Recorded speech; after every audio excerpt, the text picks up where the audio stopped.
Atomic mass calculate करना हमने सीखा था। आज के वीडियो में, आज के टॉपिक में हमारा कॉन्सेप्ट है मॉलिक्यूलर मास कैलकुलेट करना एंड देन उसका यूज करके मोल कॉन्सेप्ट के क्वेश्चंस हम कैसे सॉल्व करते हैं, होता क्या है उसको समझेंगे। तो फर्स्ट वन, मॉलिक्यूलर मास हम कैलकुलेट करना सीख रहे हैं। मॉलिक्यूलर मास होता क्या है उसको भी समझते हैं। मॉलिक्यूलर मास का मतलब क्या है? देखिए, एक मॉलिक्यूल के मास से रिलेशन है। इसका मतलब सम ऑफ एटॉमिक मास और just mass of all element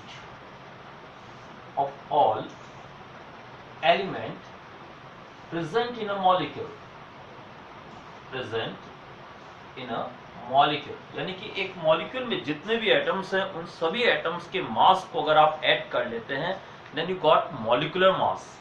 जैसे अगर हमें CO2 का मॉलिक्यूलर मास कैलकुलेट करना है तो हमें पता है कार्बन का atomic mass 12 and then 2 atom of oxygen is there, so 2 multiply 16 then 12 plus 32, इसका मतलब हमारा आ गया 44।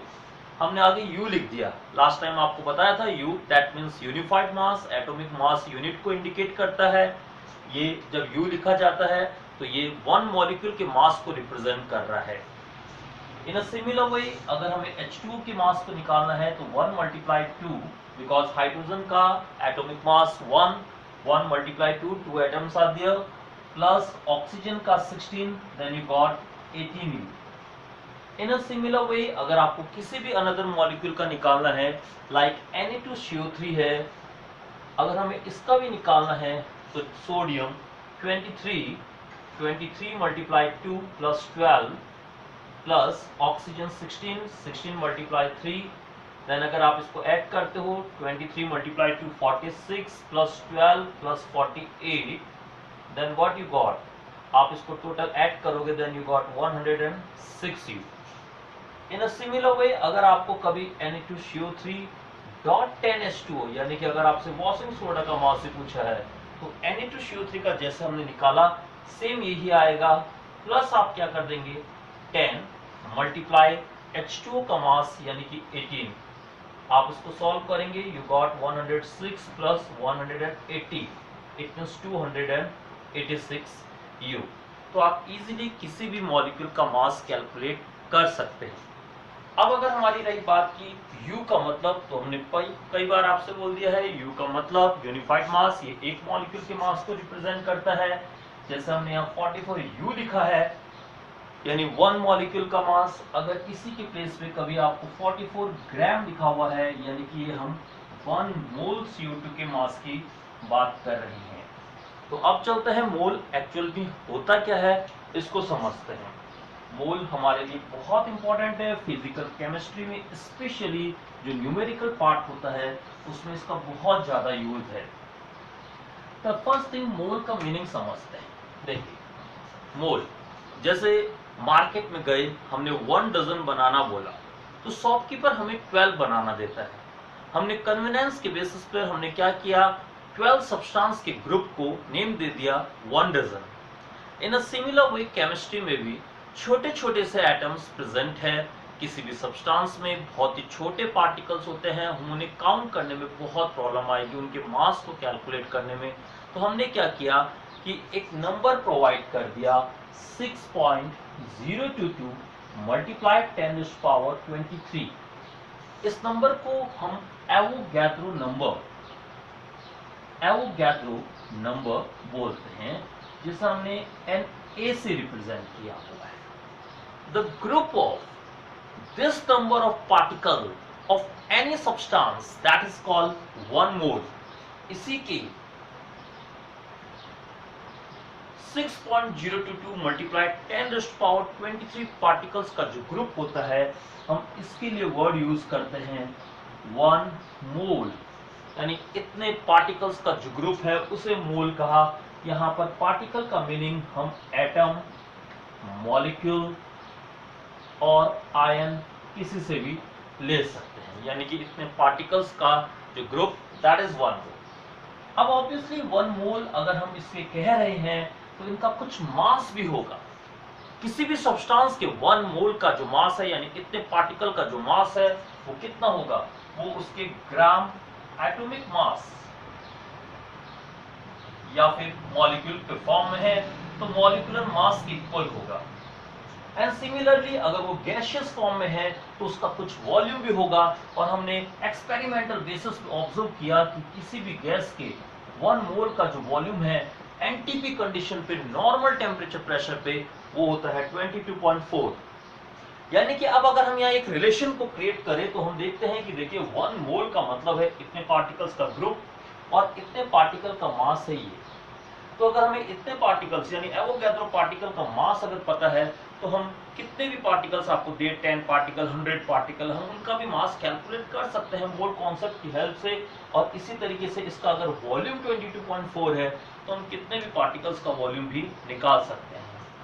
अगर हमें मास और वॉल्यूम पता है, इन दोनों का रिलेशन का पता है, तो हम यहाँ से भी न्यूमेरिकल क्वेश्चंस को सॉल्व कर सकते हैं। इनको थोड़ा सा इजी करने के लिए आपको बहुत ही शॉर्टकट ट्रिक आगे बता रहे हैं, उसे अच्छे से समझना है। देखिए तो क्या है, जैसे आपसे हमने बोला कि भाई 44 ग्राम CO2 क्या है, आपने बोला 1 मोल का मास है, थोड़ी देर पहले हमने देखा था, यानी कि 6.022 मल्टीप्लाइड 10⁻23 मॉलिक्यूल को हमने बोला 1 मोल CO2, इतने मॉलिक्यूल आ गए। अब इतने मॉलिक्यूल का जो मास है दैट इज 44 ग्राम, और इसका जो वॉल्यूम होगा वो कितना होगा, 22.4 litre at NTP conditions. NTP conditions पे 1 मोल मॉलिक्यूल का जो वॉल्यूम है वो 22.4 लीटर है। अब समझते हैं, देखिए 44 ग्राम में इतने मॉलिक्यूल है तो 22 ग्राम में कितने होंगे, ऑब्वियसली इसके हाफ होंगे। इतने मॉलिक्यूल का मास 44 है, तो अगर हम आपसे 1 मॉलिक्यूल का मास पूछेंगे तो आप 44 को इससे डिवाइड कर देंगे। हम समझ सकते हैं कि कभी भी आपको नंबर ऑफ मोल कैलकुलेट करना है या कुछ भी कैलकुलेट करना है तो कैसे करेंगे। देखिए एक सिंपल सा आपको फॉर्मूला भी बोल रहे हैं, कभी भी आपको मास प्रोवाइड है किसी मास सब्सटेंस का, तो मास ऑफ सब्सटेंस को आप उसके मॉलिक्यूलर मास से डिवाइड कर दोगे। मॉलिक्यूलर मास से आपने डिवाइड कर दिया तो आप उसके मोल को कैलकुलेट कर सकते हो। अगर वो एटम के फॉर्म में है तो हमने यहाँ एटॉमिक मास वर्ड यूज कर दिया। उसके मोलर मास हम सिंपली इतना सा लिख सकते हैं कि हम उसके मोलर मास से डिवाइड कर देंगे। इसका मतलब small m upon capital M का फॉर्म बना दिया हमने। जैसे हमने आपसे बोला हमारे पास 22 ग्राम CO2 है तो कितने मोल है, तो आपने जल्दी से कर देना है 22/44 यानी कि हाफ मोल है हमारे पास। आपका आंसर फास्ट आना चाहिए। तो फर्स्ट वन हमें ये समझ में आया। इसी तरीके से अगर कभी आपको नंबर ऑफ मोल निकालना है यानी स्मॉल n निकालना है, कुछ मॉलिक्यूल्स के नंबर दे रखे हैं, तो भी हमारे पास ये वे है। नंबर ऑफ पार्टिकल्स को हम एवोगैड्रो नंबर से डिवाइड कर देंगे। नंबर ऑफ पार्टिकल्स अभी अभी हमने बोला था एटम, मॉलिक्यूल या आयन। तो अगर आपको कितने भी पार्टिकल्स दे रखे हैं उसको मोल में चेंज करना है तो वही सेम सिस्टम इजी सा हम निकाल सकते हैं।